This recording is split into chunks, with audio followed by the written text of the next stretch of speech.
Alright mga kaaro, gagawa tayo ng tusino. Ayan.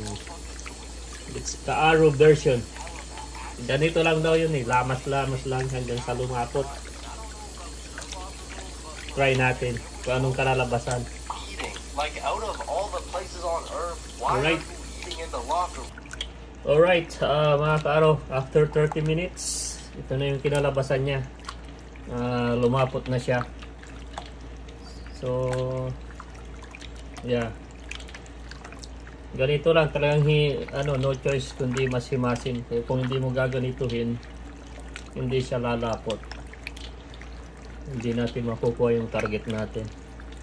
Basta siguraduhin lang malinis yung kamay syempre.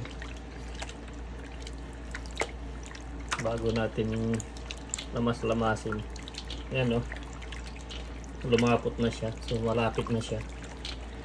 Tiyaga lang talaga. Alright, mamaya ulit. Yan, so try natin magluto. Malapit ng bago. Magiging lasa niya. Okay. So ito na yung result. Ngayon pakitikin natin kay Xavier kung anong resulta, kung pasado ba o hindi. So yan, titikman ni Aika kung pwede, kung pasado.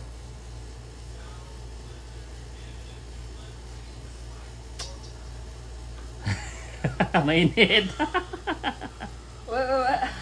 Hot. How is it? Ha?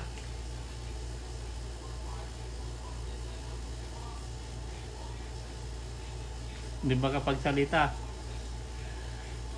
It tastes like barbecue, but store-bought tocino as well. So it means barbecue tocino? Yes. Tocino barbecue? That's what it tastes. Do you want to try?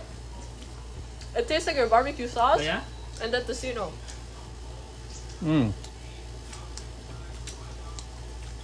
But it tastes good? Mm-hmm. Huh? Okay. Yummy. Yummy. Alright.